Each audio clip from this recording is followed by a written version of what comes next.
Diz assim a palavra de Deus: comenta-se por toda parte que há imoralidade sexual em seu meio, imoralidade que nem mesmo os pagãos praticam. Soube de um homem entre vocês que mantém relações com a sua própria madrasta. Como podem se orgulhar disto? Deveriam lamentar-se e excluir de sua comunhão o homem que cometeu tamanha ofensa. Embora eu não esteja com vocês em pessoa, estou presente em espírito. E como se já estivesse aí, já condenei esse homem em nome do Senhor Jesus. Convoquem uma reunião, estarei com vocês em meu espírito, e o poder de nosso Senhor Jesus também estará presente. Entreguem esse homem a Satanás, para que o corpo seja punido e o espírito seja salvo no dia do Senhor. Quando lhes escrevi antes, disse que não deviam associar-se com pessoas que se entregam à imoralidade sexual. Com isso, porém, não me referia a descrentes que vivem em imoralidade sexual, ou são avarentos, ou exploram outros, ou adoram ídolos. Vocês teriam de sair deste mundo para evitar pessoas desse tipo. O que eu queria dizer era que vocês não devem se associar a alguém que afirma ser irmão, mas vive em imoralidade sexual, ou é avarento, ou adora ídolos, ou insulta as pessoas, ou é bêbado, ou explora os outros. Nem ao menos comam com gente assim. Não cabe a mim julgar os de fora, mas certamente cabe a vocês julgar os que estão dentro. Deus julgará os de fora, portanto, eliminem o mal do meio de vocês. Vamos orar mais uma vez, meu querido irmão? Ó Deus poderoso, te louvamos e pedimos sabedoria, ó Pai, iluminação do Teu Espírito para aprender de Tua Palavra e para, por meio de Tua Palavra, sermos, ó Deus, confrontados, consolados e edificados para a glória do Teu próprio nome. Louvado seja o Senhor, porque Tens nos dado muito mais do que merecemos, para a glória do Teu próprio nome. Amém. Um dos fatores mais interessantes e impressionantes de uma série expositiva, ou uma série que visa, no nosso caso, tentar cobrir o máximo possível de um livro bíblico, aqui no caso do 1 Coríntios, é que nós somos obrigados a pregar textos que talvez em outras ocasiões nós não optaríamos por eles de primeira, né? Então, digamos, esses dias tempos atrás eu fui convidado para pregar numa igreja. Imagine se eu acordasse e falasse assim: nossa, acho que eu vou pregar hoje lá 1 Coríntios 5, do 1 ao 13, texto bem pesado, né? Será que seria a nossa primeira opção? O que não quer dizer que nós, de fato, não devamos nos esforçar para fazê-lo. E preste atenção, meu irmão, não é porque um texto é desafiador, porque um texto tem um peso específico, que nós devamos evitá-lo. Pelo contrário, o texto de 1 Coríntios capítulo 5 é fundamental dentro da compreensão do tamanho das exigências de Paulo para com o povo daquela região. Mas antes de tratarmos daquilo que Paulo está falando aqui no capítulo de número 5, eu quero levar a sua memória, a sua mente, para um episódio ligeiramente anterior, alguns séculos antes disso, na verdade muitos séculos antes disso. Quando o povo de Deus está saindo do deserto, depois de sua peregrinação de 400 anos, e eles estão, enfim, entrando na terra prometida, estão ali diante não só das promessas de Deus, que havia os prometido um lugar, uma casa, um território, para que dali as gerações seguintes produzissem a linhagem da qual o Messias viria, o que eles chamavam de terra prometida. Mas mais do que isso, eles tinham desafios de guerra à sua frente. Eles estavam diante de terras que já eram povoadas por outras nações e que agora precisavam ser reconquistadas, retomadas. E então, um destes famosos episódios descritos ali no livro de Josué é quando o povo invade Jericó por meio de uma estratégia mirabolante do Senhor de derrubar as muralhas com um conjunto de trompetes de metais tocando junto. Eu espero que o som fosse muito bom, que é isso que derrubou, que não fosse ruim, né? Mas era estratégia de Deus para derrubar a muralha. Deus já disse que ele tinha os métodos dele para fazer as coisas acontecerem. Portanto, imaginar como conquistar não era a questão. A questão era só fazer aquilo que Deus mandava, só seguir o plano e dava tudo certo. E de fato foi isso que aconteceu. O povo entrou e em uma dessas invasões Deus havia sido muito claro: não peguem nada, não tomem nada para vocês. Não é para pegar espólios das coisas que vocês virem e encontrarem no meio da nação que vocês estão invadindo e levar para casa. Ai, achei bonito, ai, gostei, a ouro, a joia, a taça, o manto, o mosquito. Não é para levar nada, ok? Nada vezes nada. Ótimo. Eis que um homem chamado Acã, e a gente tem essa descrição lá em Josué, capítulo 7, esse mosquito acho que estava lá junto, do povo de Jericó, claramente, esse mosquito que está contra a palavra de Deus. Josué capítulo 7, e o texto descreve uma nova batalha que o povo de Deus tem de enfrentar contra um povo menor, mais fraco, e para esse povo menor e mais fraco eles estão apanhando. E eles não há o que resolva, não há o que dê vitória para eles. E então o que acontece é que Deus diz a eles que eles têm pecado no meio do povo. E esse pecado está afetando toda a nação, todo o povo. E quando eles começam a vasculhar tribo por tribo, família por família, eles se deparam então com a tenda de Acã, que havia pego para si alguns objetos. Portanto, toda a nação estava sofrendo por conta das inconsequências, do egoísmo de Acã, do olho exagerado dele, da desobediência de Acã, o que para nós é muito ilustrativo, porque demonstra, assim como vários outros episódios da Escritura, o poder contaminador do pecado, como o pecado afeta não apenas o indivíduo, mas o todo, e de como o pecado precisa ser tratado com muita seriedade. Muita seriedade. Eu não gosto muito dessas frases que falam, hoje em dia mais do que nunca. Não, porque no passado também houve muita coisa ruim, de muitas formas, mas eu acredito que os nossos tempos têm uma particularidade, ou pelo menos um traço que talvez tenha existido em outros tempos, mas para nós é fato. Os valores morais, o que é certo, o que é bom, o que é belo, o que é correto, tornou-se algo completamente relativo. Isso não é novo, isso já vem de muitas décadas caminhando para se instaurar no coração e na filosofia do indivíduo comum, mas o fato é que hoje em dia, mais do que nunca, é muito desafiador falar sobre o que é certo, o que é bom, porque quando tratamos do universo, daquilo que é bom, do que é certo, do que é belo, do que é feio, do que é correto, do que não é correto, se alguém não tem a Escritura como referencial, imediatamente, ou muito provavelmente você ouvirá, olha, mas não é certo para você. Pode ser que seja certo para mim. Para você não é bom, para mim é bom. Essa semana eu vi um post sobre uma obra de arte, e a arte pós-moderna tem essa marca, né, de desconstruir aquilo que de fato é belo, e é um quadro feito com excremento humano do próprio artista. Graças a Deus, pelo menos ele pegou dele mesmo, né? Não pegou de mais ninguém.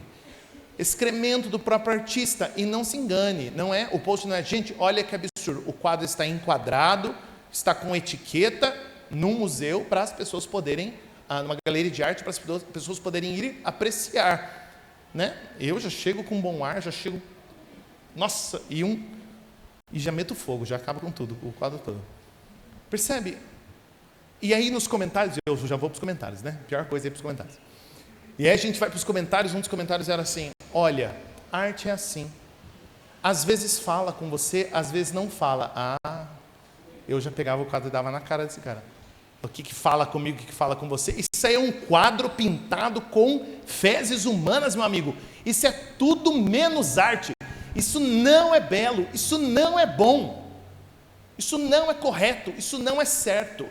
Mas quando nós estamos num ambiente onde a palavra de Deus não é a referência, então de fato, não há o que se esperar. Você não tem como esperar que as pessoas tenham o melhor comportamento, a melhor abordagem. Mas o texto que nós lemos hoje, ele é no mínimo curioso. Porque Paulo está condenando, está exortando o povo de Corinto a respeito de um pecado de imoralidade sexual que, segundo o apóstolo Paulo, ele escandalizaria até gente que nem crente é. Portanto, eu acredito que o texto de hoje vai nos ensinar de que uma igreja verdadeira, uma igreja saudável, uma igreja disposta a viver a obra de Cristo e sua palavra, sempre removerá do seu meio o fermento velho. Sempre colocará para longe o fermento antigo. Isso se desenvolve no texto a partir de 4 ideias. A primeira delas é de que o pecado, a imoralidade, não pode ser tolerada no meio da igreja. Em segundo lugar, de que a igreja tem autoridade para julgar e processar cenários como esse. Em terceiro lugar, aprenderemos que ignorar o pecado produz mais pecado e afeta todo o corpo. E em último lugar, de que crentes e descrentes são medidos e avaliados por Deus em medidas diferentes. Mas vamos lá. Dentro da primeira ideia que abordaremos aqui, o texto já começa nos apontando que o pecado não pode ser tolerado de forma alguma. Se você prestou atenção no texto que nós lemos, Paulo vai dizer no versículo de número 1, comenta-se por toda parte, ou seja, era a fofoca não só da igreja, mas de todo canto. Qual era a fofoca? Qual era a notícia? Se você nunca tivesse lido o texto, eu pedisse para você chutar, eu acho que você não chutaria o que aconteceu aqui. Eu acho que você falaria assim, olha, até onde eu li na carta aqui, comenta-se por toda parte que são muito briguentos. Comenta-se por toda parte que eles são muito partidários. Comenta-se por toda parte que estão saindo na mão. Não. Comenta-se por toda parte que há imoralidade sexual no seu meio.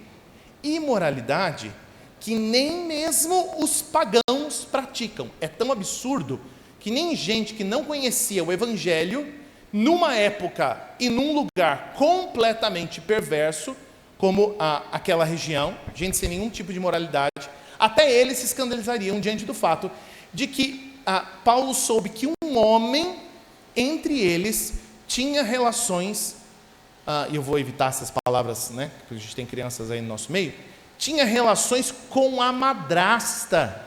Olha essa conta, gente, pelo amor de Deus. Alguém é madrasta aqui? Não? Mas você conhece uma madrasta, faça essa conta.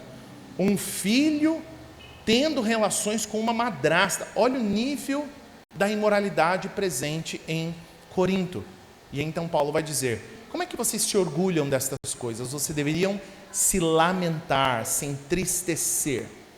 Paulo está escandalizado aqui até mais do que com o fato de que dentro da igreja de Corinto há esse grau de imoralidade, aqui no caso, imoralidade sexual. Como nós veremos no prosseguimento do texto, o texto não está falando apenas de imoralidade sexual. O texto está usando o estudo de caso deste ato imoral para exemplificar que no povo de Deus, gente que convive pacificamente com o pecado não tem espaço. E isso é regra. E isso é sério. Paulo não está apenas espantado com o fato de que há pecado no meio do povo de Corinto. Paulo, e ele deixa muito claro isso no texto, nos versículos que nós lemos, ele está espantado com a conivência de Corinto para com esse pecado. O que ele está dizendo é, gente, a questão nem é tanto o rapaz que está ali com a madrasta num relacionamento sério. É mais. É que aparentemente no meio de vocês existe esse problema e vocês ignoram esse fato. Vocês ignoram. Vocês estão fazendo vistas grossas para esse cenário. Como se isso nada importasse, como se não fosse um problema. E de fato, meu querido irmão, problemas de imoralidade, problemas de pecado, eles são trabalhosos. Eles são desafiadores. Mas saber que Deus não tem tolerância para práticas pecaminosas não é uma novidade. Não é uma novidade. Paulo está ecoando palavras que o povo de Deus já sabia há muito tempo. Talvez para os irmãos de Corinto não fosse não fosse tão conhecido assim, porque provavelmente nem todos os irmãos ali eram judeus ou tinham esse know-how do Antigo Testamento, Mas o que importa aqui é saber que Paulo não está inventando isso da cabeça dele. Nossa, Paulo é duro, né? Cara exagerado. Imagina, para que isso, gente? Também não é assim. Tá certo que, né? É um absurdo, mas também, gente, vamos ter um pouco, né, de tolerância. Não. Se olhamos para Deuteronômio, capítulo 13, versículo 5, nós veremos o texto dizendo o seguinte: os falsos profetas e sonhadores que tentarem desviá-los devem ser executados, pois incentivaram a rebelião contra o Senhor, seu Deus, que os libertou da escravidão e os tirou da terra do Egito, uma vez que eles tentaram desviá-los no caminho que o Senhor, seu Deus, ordenou que seguissem. Vocês terão de executá-los.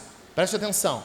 Desse modo, vocês eliminarão o mal do seu meio. E eu preciso que você preste muita atenção aqui, porque não só em tempos como esse que nós vivemos, mas diante talvez das informações que você tem no seu coração, versículos como esse podem embananar a sua mente. Mas vamos trabalhar com o que de fato o texto está dizendo. O que de fato o texto está dizendo é o seguinte: eu sou um Deus de profunda intolerância. Sabe como o povo gosta de chamar crente de intolerante? Então, é isso que Deus está dizendo. Eu sou um Deus de profunda intolerância. Tolerância não faz parte do meu caráter, porque tolerância é estar disposto a conviver com coisas que eu não tolero. E não é que eu me incomodo, não é que são coisas que não são do meu feitio, eu não tolero. Não se aproximam de mim coisas desse gênero. Tanto que, se você se lembrar do episódio de Isaías, capítulo 6, quando na visão Isaías vê o Senhor, e ele se nota diante do Deus vivo, qual é a primeira reação de Isaías? É dizer: ai, que lindo, eu encontrei com Deus do amor. Não, ele fala: gente, eu estou lascado, porque eu sou pecador. Ele é santo, como eu acabei de falar, santo, santo, santo, é o que estão falando aqui. Eu não vou sobreviver. Esse Deus não tolera pecado. Ele não tolera pecado. Portanto, nós temos uma equação básica aqui. A figura do Deus eterno, santo e perfeito não convive com impureza. E especialmente no Antigo Testamento, Deus vai usar de figuras muito gráficas, ilustrações muito reais, para mostrar isso de fato. Agora imagine essa cena. Porque quando a gente lê o texto, a gente fica pensando que Deus é exagerado, né? Então, se tiver falso profeta e sonhador, tem que sentar eles e dar um sermãozão neles. Não, eles pode matar, tem que matar. Pode matar e tirar do meio de vocês. Porque pense comigo. Vocês, essa gentarada toda, esses milhões de pessoas que saíram lá do Egito, estavam lá presos, escravos, apanhando, sem aviso prévio para aquilo acabar. Eu, o único Deus verdadeiro, fui o único que de maneira miraculosa, graciosa e bondosa, tirei vocês de lá. Tirei vocês de lá. Salvei vocês. Agora, eu salvei vocês, para agora aqui no meio do deserto, aparecerem falsos profetas, aparecerem sonhadores, gente que dá uns 5 minutos, ela começa a falar o que tem na cabeça dela, e eu tenho que tolerar esse tipo de atitude? Eu tenho que tolerar esse tipo de coisa? Não, não é o caso. Eu não tolero esse tipo de coisa. E há vários outros textos na Escritura que demonstram o mesmo comportamento de Deus para com o pecado. E o que Paulo está fazendo aqui em 1 Coríntios é recrutar essa mesma lógica divina para tratar para com o povo de Deus.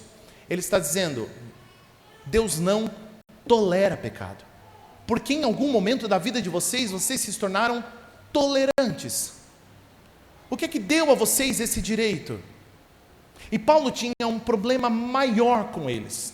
Não era apenas o fato de que o povo de Corinto era imoral, deliberadamente imoral. Deliberadamente imoral. Mais do que isso, o povo de Corinto era orgulhoso, o que para mim parece não fazer nenhum sentido. Porque gente que está devendo não pode ser orgulhosa.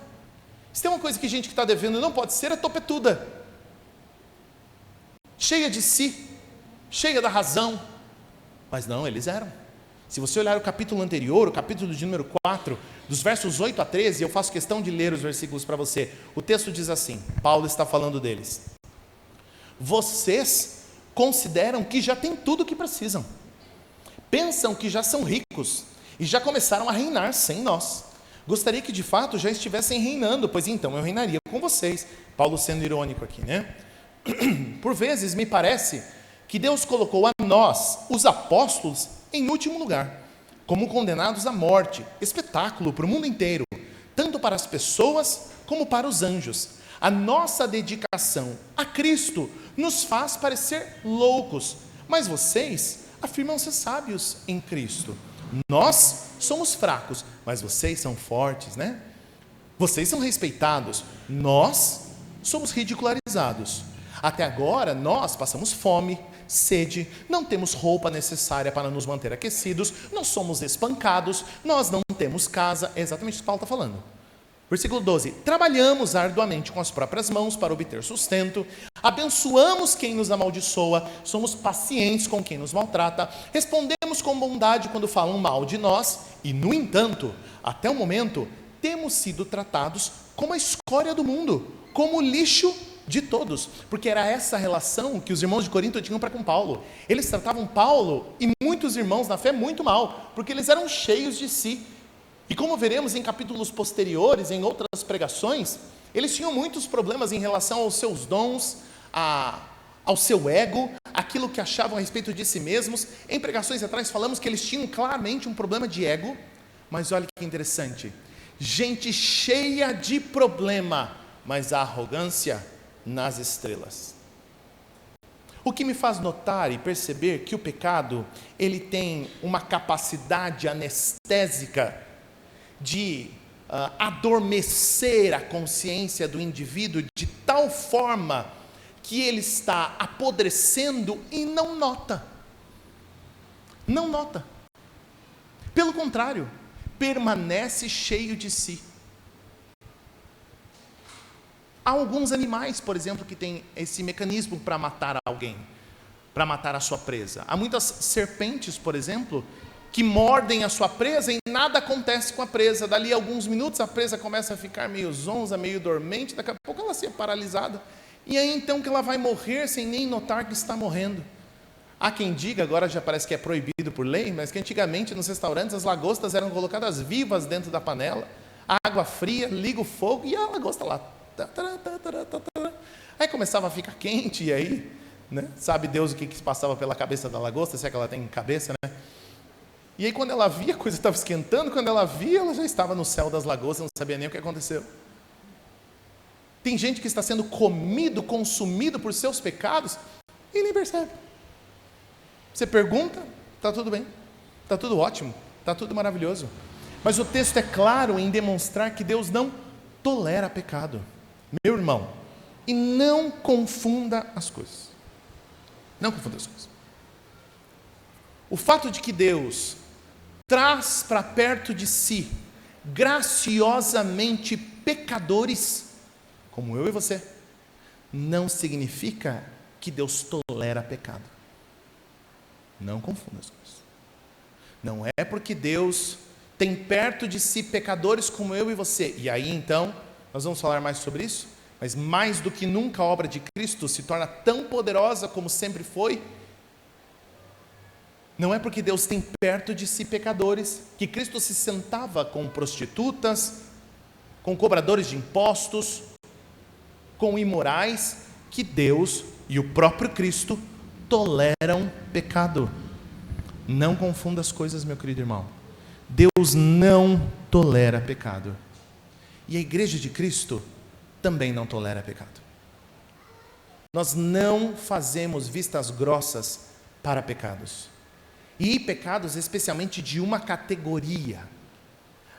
E aí você pode pensar assim, pecados sexuais. Não, não é o caso. A categoria de pecado para a qual nós não temos negociação nenhuma é o pecado obstinado. É o pecado que consome a vida do indivíduo e que ele quer fazer. Não tem planos para mudar. Não está disposto a fazer nada a respeito. Não me convide à mudança, não é para hoje, não me chame, não quero, não vou, não estou afim, não é para mim, não tenho planos de mudança, não tenho agenda para isso, não vou mudar. Se me manda ler coisas eu não leio, se me manda orar eu não oro, se me manda ler a Bíblia eu não leio, se me manda estar eu não estou, se me manda fazer eu não faço, mas eu arrogo para mim ser filho de Deus, salvo em Cristo Jesus. Esse tipo de pecado a igreja do Senhor não tolera. E o que Paulo vai dizer aqui no texto é que esse pecado deve ser processado. Primeiro deveria ter sido processado com lamento e tristeza. E então nós compreendemos que diante do pecado, o povo de Deus pode ter um tipo de reação apenas, e de relação, que é tristeza, dor. Porque pecar nós vamos, meu querido irmão, nós vamos pecar. Mas a única reação possível diante do pecado é tristeza, lamento, vergonha, sofrimento, dor, ódio, asco. Essa é a única reação possível diante do pecado. Mas o texto continua e nos mostra, em segundo lugar, que diante de cenários como esse, o próprio Deus instaurou uma estrutura solucionadora para casos assim. E preste bastante atenção, porque no século da igreja do amor, é importante você saber que essas coisas existem. A igreja tem autoridade para julgar, que é uma palavra não muito popular nos nossos tempos. A igreja tem autoridade para julgar e processar cenários assim. A igreja, já viu gente falando assim? Quem me julga é Deus, que é eu e Deus, fechado eu e Deus. Então, muito prazer, igreja, ele me deixou responsável para cuidar de você. Não, eu trato direto com Deus. Então, não trata. Desculpa, eu vim aqui avisar que não trata. Ele não vai falar com você, pode ficar cegado.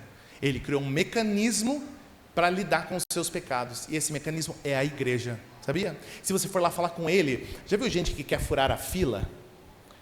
Não, eu conheço, eu sou amigo pessoal. Não, meu irmão, não importa, pode voltar para a fila, pega teu lugar aqui.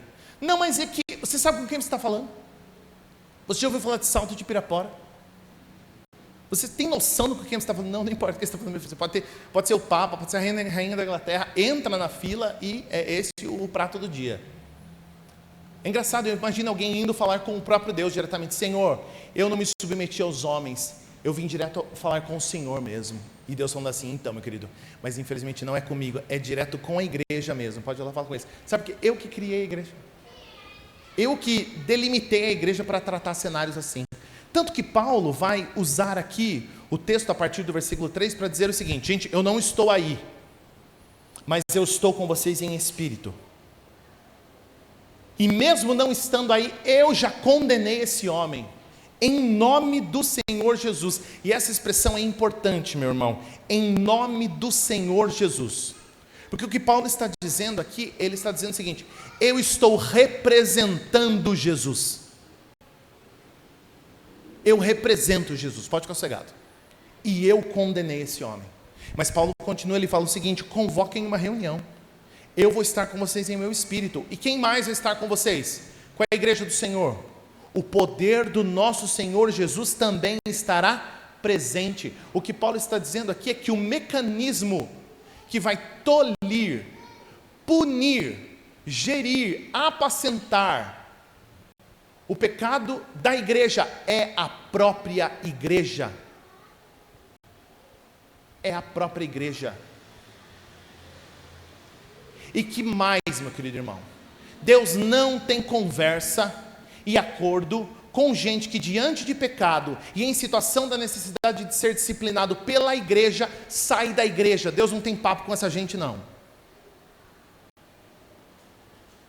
Se quiser falar com Deus, Deus vai falar assim: agora você volta lá na tua igreja, se entende com a tua igreja, e aí eu falo com você. Eu que inventei a igreja. Parece fácil sair, eu vou sair da igreja. A igreja me machucou, está na moda isso agora, né? A igreja me feriu, a igreja me machucou. Temos atrás uma cantora, veio com um papo, foi num programa lá, porque a igreja me machucou. Eu fiquei pensando em casa, eu não machuquei ninguém. Eu não me lembro de ter machucado você, amiga. Eu não fiz nada. Fale por você. Ah, porque a igreja me machucou. Não é que a igreja te machucou, amiga. A igreja exigiu minimamente aquilo que a palavra exige.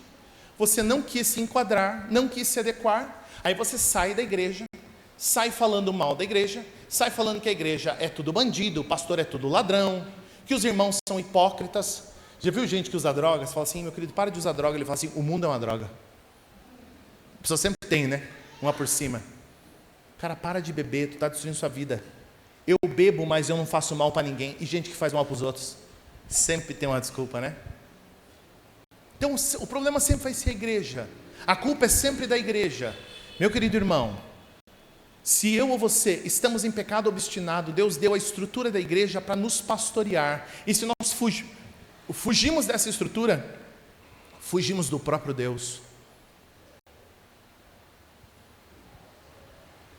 Fugimos do próprio Deus. Eu fico imaginando alguém indo orar depois de ter fugido da sua igreja diante de um pecado, porque ela não quer ser pastoreada, disciplinada, exortada. Aí ela vai orar e fala assim, então Deus. Ele fala, Deus não. Ah, eu quero ser amigo de Deus, mas eu não quero ser seu amigo não. Não vem não. Não tem papo com você não. Volta lá na tua igreja, se entende com a tua igreja. E o texto de Paulo, ele é tão severo, que ele fala no versículo de número 5 o seguinte, entreguem esse homem a Satanás. Paulo era bem claro, né? Bem direto. Ai, apóstolo Paulo, me dá um conselho para a vida. Olha, vou te entregar para Satanás, para o diabo. Você sai consolado para voltar para tua casa. Entreguem esse homem a Satanás, para que o corpo seja punido e o espírito seja salvo no dia do Senhor. Olha que interessante, olha a lógica de Paulo. Paulo está dizendo o seguinte, gente em pecado obstinado, gente completamente indiferente à mudança, não precisa de amiguinho, de uma palavra amiga, de um abraço, que é as primeiras coisas que o povo fala assim. Eu já participei de alguns processos disciplinares e eu lembro de gente falando assim, nossa, mas será que foi alguém lá falar para a pessoa que a gente se importa com ela, que a gente ama ela? Não, Deus mandou ir lá falar que ama ninguém. Mandou entregar a Satanás. Se for lá, você fala assim, olha, tudo bem? Eu vim aqui falar que a gente te entregou a Satanás, tá bom? Te entregamos para o diabo, é só esse recado que eu vim dar aqui para você. Pelo seu bem, é claro, né? Mas qual que é a lógica de Paulo? A lógica de Paulo é o seguinte, peraí, deixa eu entender. O camarada, ele quer botar um galhão na esposa dele, que agora ele acha que ele é gatinho de novo, que ele está fazendo academia, ele está com 2 gominhos sem vergonha, debaixo daquela capa de gordura que ele acha que ele é gatinho, ele botou essas perucas que cola com cola, porque ele está ficando careca. Aí ele acha que ele ficou 10 anos mais novo, aí ele conheceu uma mocinha na academia, aí ele está botando um galho na esposa dele, e aí o que a igreja tem que fazer? Dar um abraço nele. Tem que ser amigo dele. Não, tem que deixar mesmo que se lasque, tem que deixar mesmo que se acabe, que se enfie no pecado, que se afunde, que se estrepe, que se dê mal, que colha, porque o texto está dizendo isso. Não, gente, deixa esse indivíduo ser penalizado pelos pecados dele. É isso que ele quer? Ele quer ter vida devassa? Ele quer viver segundo o coração?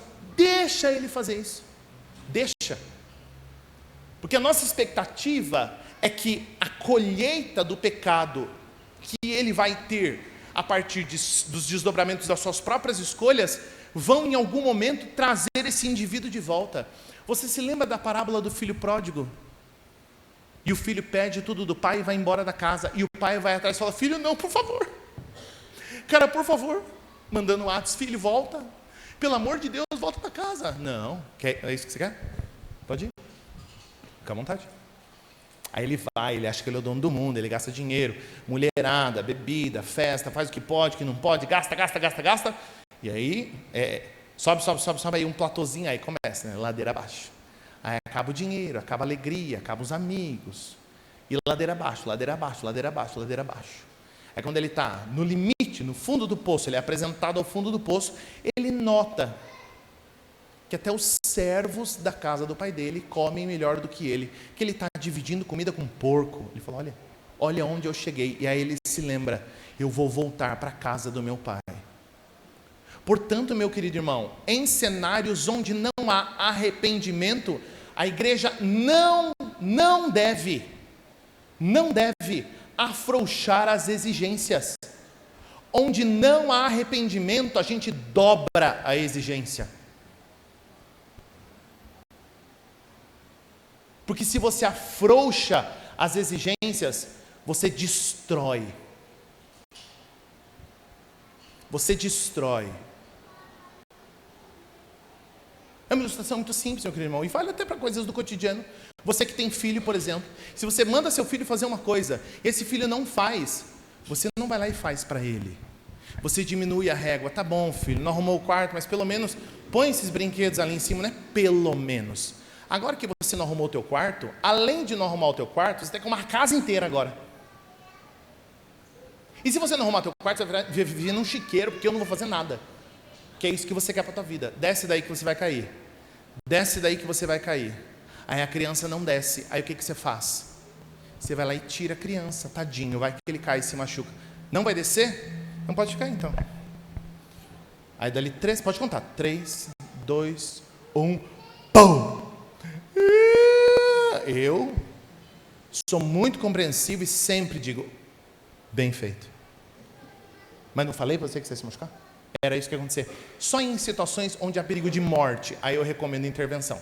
Não havendo perigo de morte, dedo na tomada, cair da ponte. Tirando isso, gente, tem que deixar se estrepar. Porque daí colher as consequências do pecado, vai colher a dor do pecado, e aí quando colher a dor do pecado, vai se entender onde está. Ah, mas Lucas, e se o indivíduo, mesmo colhendo as penalidades impostas por Satanás, e Satanás aqui no caso a serviço de Deus, que Satanás é sempre funcionário da obra de Deus, mesmo colhendo as penalidades de Satanás, o indivíduo não recobrar a sua noção e voltar para o lugar, pior para ele. Pior para ele. Porque ele, em último sentido, precisa disso. Portanto, meu querido irmão, preste atenção aqui. Uma das marcas de uma igreja verdadeira é uma igreja que confronta o pecado, processa, administra, disciplina pecados obstinados. E a igreja do Senhor, a assembleia, reunida em nome de Cristo, declara aquilo que Deus determinou. Que o pecado deliberado rompe a comunhão visível com o corpo de Cristo. O indivíduo que peca obstinadamente precisa ser afastado do povo de Deus. Precisa ser afastado. Há muitas igrejas hoje em dia, meu querido irmão, e porque estamos falando de uma igreja aqui, vira e mexe, vamos falar sobre isso. Há muitas igrejas, meu querido irmão, que têm uma postura de indiferença ao pecado. E aí você vira uma igreja pop, popular, todo mundo te ama, mas a seu tempo, os pecados cobram seu preço. Não tem como jogar tudo para debaixo do tapete e achar que vai virar fumaça. Não vai, meu querido irmão. Não vai. O texto de Hebreus capítulo 12, 5 e 6, muito conhecido por nós, diz o seguinte: acaso vocês se esqueceram das palavras de ânimo que Deus lhes dirigiu como filhos? Ele disse: meu filho, não despreze a disciplina do Senhor. Não desanime quando Ele corrigir, pois o Senhor disciplina a quem Ele ama e castiga todo aquele que aceita como filho. Ser amado por Deus é ser disciplinado, é ser tolhido, é ser podado. Se Deus não nos amasse, não faria assim. Portanto, meu querido irmão, você verá na sua jornada cristã, pessoas sendo processadas, disciplinadas pela igreja, em tribunais espirituais, processando o pecado. Saiba que a igreja não está humilhando ninguém, a igreja não está destruindo. Nossa, que absurdo, humilharam o fulano. Não. A igreja só está cumprindo com as exigências da Escritura, do próprio Cristo. Você não gosta, você fala com Cristo direto. Não foi eu que inventei, Ele mesmo que inventou isso. Mas mais do que isso, além do fato de que a igreja de Cristo não tolera o pecado, e de que a igreja tem autoridade para lidar com cenários assim. Em terceiro lugar, ignorar o pecado produz mais pecado e afeta todo o corpo. Paulo no versículo 6 volta a dizer: não se orgulhem disso, vocês não têm nada para se orgulhar, a comunidade de vocês é vergonhosa, só porque vocês ficam aí falando em línguas e profetizando durante o culto, vocês acham que são a última bolacha do pacote? Vocês deveriam ter vergonha, vocês são imorais, vocês são piores do que gente que nem conhece a Cristo, é vergonhoso, são egoístas, quem se acha mais, quem manda mais, quem sabe mais, tem gente aí no reino sofrendo, apanhando, não tem onde dormir, não tem o que comer, e vocês são a última bolacha do pacote, vocês são o centro da graça e do amor de Deus. Para com isso, vocês deveriam se envergonhar disso. Mas o texto agora vai para uma figura importante. Paulo diz assim: não percebem que esse pecado é como um pouco de fermento que leveda toda a massa? Fermento é uma figura na Escritura que aponta para a impureza, e não só para a impureza, mas para o seu potencial de alastrar. Se você já fez um pão, já fez um bolo na sua casa, você sabe como funciona o fermento. Você põe fermento e um pouco de massa, esquece essa massa ali de pão 1 hora em cima da bancada, e nesse calor, para fazer um pãozinho caseiro, né, Jô? Nunca mais vi, quem sabe um dia. Põe um pão ali em cima da bancada, 1 hora depois, essa massa, meu filho, está 3 vezes o tamanho. Faz um cortinho assim em cima da massa, vai ver uma teia de glúten, de uma massa que fermentou, cresceu. O que Paulo está dizendo aqui é o seguinte: se vocês forem coniventes, indiferentes para com o pecado, esse pecado vai consumir completamente vocês. Ele vai se alastrar, ele vai se espalhar, de forma que vocês precisam se livrar do velho fermento.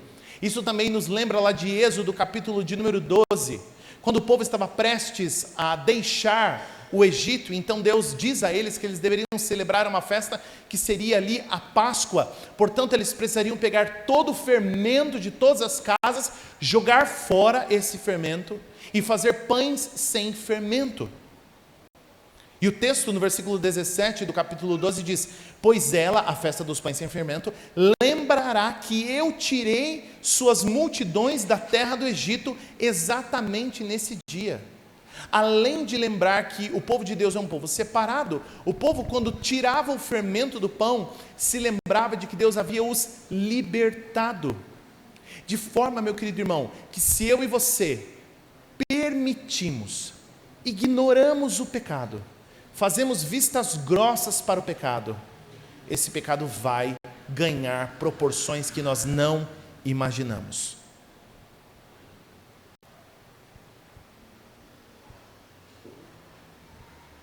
Meu querido irmão, vou te explicar como é que funciona.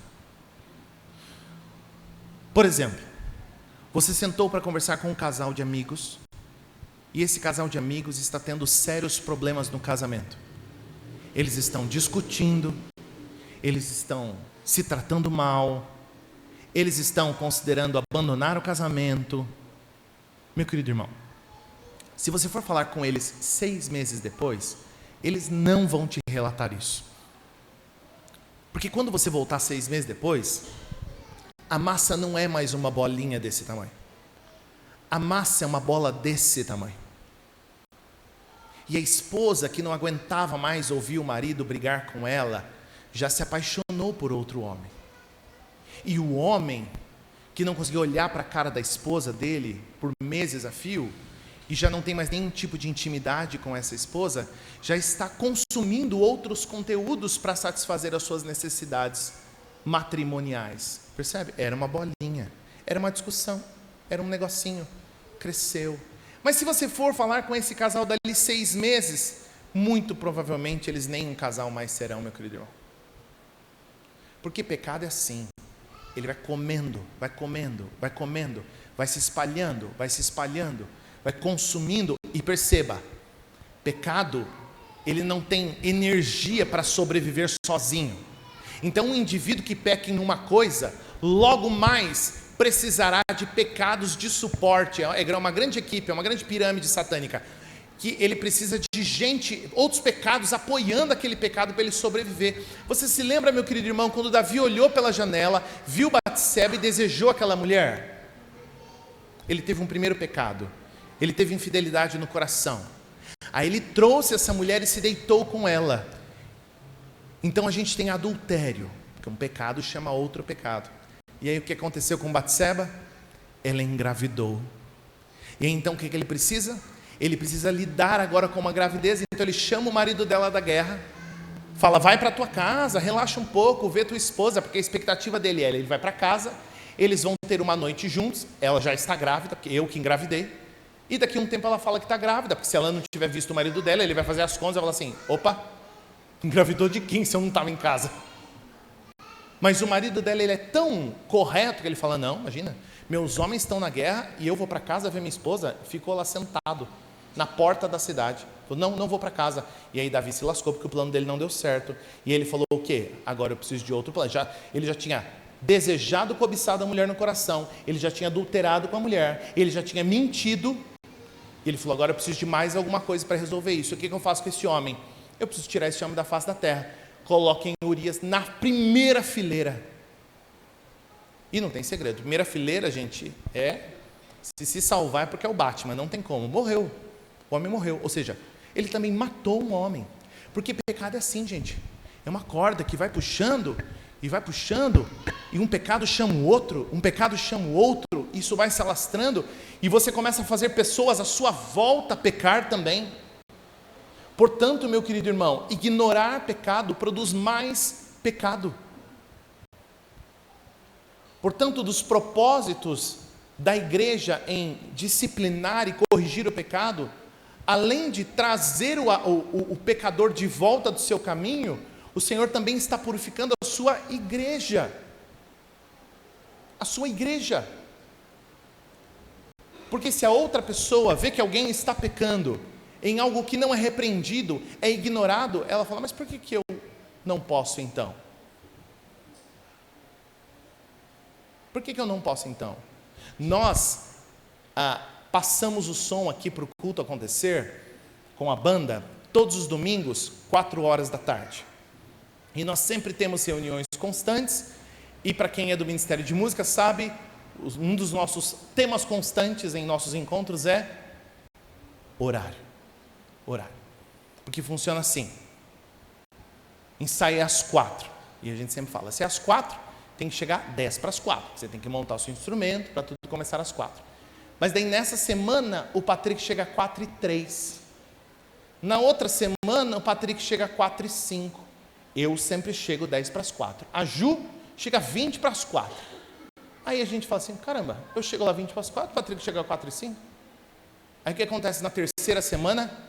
Eu chego 4 horas, eu também vou chegar 10 minutos antes, a Ju já chega às 4:05, aí o Douglas chega às 4:10, aí a gente descobre que tem alguém chegando às 4:10, fala, não, então é 4:15 o novo horário, e essas 4 horas daqui a pouco virou 5 horas da tarde, por quê? Porque eu vou aprendendo a pecar com as pessoas à minha volta, é assim que funciona. Se você grita com seus filhos, eles vão gritar com você. Se você mente para as pessoas, elas vão mentir para você. Se você convive bem com o pecado vai fazer parte da sua família, da sua rotina, da sua história, e comer tudo à sua volta. É assim que funciona. Essa é a figura do texto. Um pouco de fermento contamina toda a massa. Precisamos celebrar um pão sem esse fermento antigo, para que isso não se alastre no nosso meio. Isso é um alerta importante, meu querido irmão. A permissividade moral nunca se limita ao indivíduo. Como falamos, ela se espalha, ela contamina o todo. O que uma igreja tolera, o corpo de Cristo vai aprender a imitar. O que o corpo de Cristo ignora, o mundo observa e despreza. As nossas posturas, o nosso comportamento está sendo visto pelas pessoas à nossa volta. E em último sentido, meu querido irmão, precisamos compreender que Deus tem tratativas diferentes com crentes e descrentes. E isso é importante. O texto vai dizer no versículo 12, o apóstolo Paulo falando: não cabe a mim julgar os de fora, mas vocês precisam julgar os de dentro. Porque os de fora são julgados por Deus, os de dentro são julgados pela igreja. Pela igreja. É a igreja que julga os de dentro. E então, meu querido irmão, nós chegamos no ápice, no suco concentrado do que Paulo está dizendo aqui. Paulo está dizendo o seguinte, basicamente duas coisas finais. Meu querido irmão, se você diz crer em Cristo, Jesus, diz amar Jesus, diz ter sido salvo por Jesus, você se submete às coisas que Cristo e Jesus determinou. Quando nós olhamos para o texto de Mateus 18, a partir do versículo de número 15, um texto que nós já inclusive pregamos no início do ano, Jesus está falando sobre você ir falar com o irmão que pecou, e se ele se arrepender, você ganhou o irmão, se ele não se arrepender, você vai com mais uma pessoa, se ele não se arrepender, você volta e coloca esse irmão diante da igreja, no nosso caso, diante do conselho que representa a igreja, e ainda assim, se esse irmão não se arrepender, aí então o próprio Jesus, que o indivíduo diz ter salvo o coração dele, o próprio Jesus diz o seguinte: se ainda assim ele se recusar a ouvir, apresente o caso à igreja. Então, se ele não aceitar nem mesmo a decisão da igreja, trate-o como um gentio ou um cobrador de impostos, que é uma figura para trate-o como alguém que não me conhece.